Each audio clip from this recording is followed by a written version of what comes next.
I'd like you to consider the following statements as they may apply to you. I can be pretty sure that if I ask to speak to the person in charge, I'll be facing a person of my own race.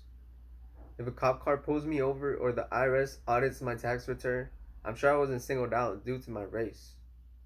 I could turn on the television or flip to the front page of the paper and I could see people of my race widely represented. Many of these statements resonated with you. You most likely benefit on a daily basis from white privilege.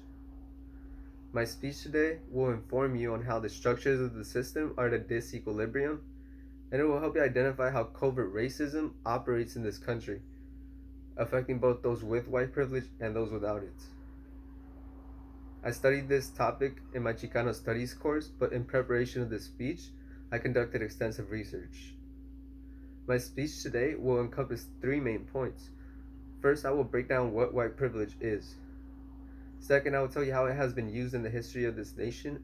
And third, I will be introducing and examining its contradiction, white denial. So first, let's start by unpacking the Pandora's box that is white privilege. What is it? It is the innate advantage over others that one has simply for being white. In her article explaining white privilege to a broke white person, Gina Crossley conveys that recognizing privilege simply means being aware that others have to work much harder than you just to experience the things that you take for granted, if they can even experience them. Furthermore, an article by American.edu uses statistics from 1995 which state that while white men constitute 43% of the workforce, they hold 95% of senior management positions.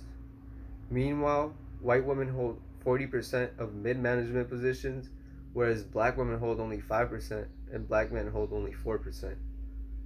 Now that I have told you what white privilege is, let's talk about its precedents in this country. This covert racism dates all the way back to the foundation of this country within the Constitution, where the founding fathers decided against outlawing slavery. Back then, the privilege of whites meant things like becoming a citizen of the nation, voting, or owning property.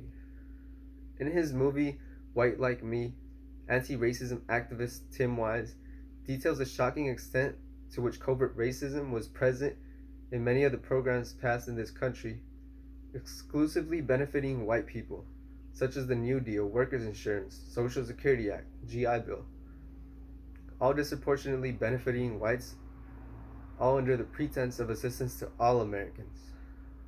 Of the National Housing Act of 1934, he states that for the first 30 years of the program, 98% of the recipients were all white.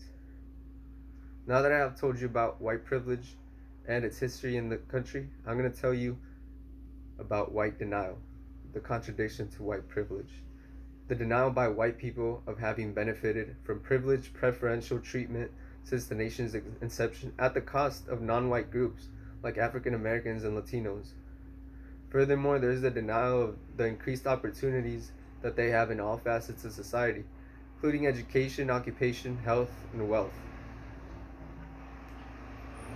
In a podcast called Speaking of Psychology, expert Brian Lowry states that we have to engage in some sort of psychological gymnastics as a society to deny its existence.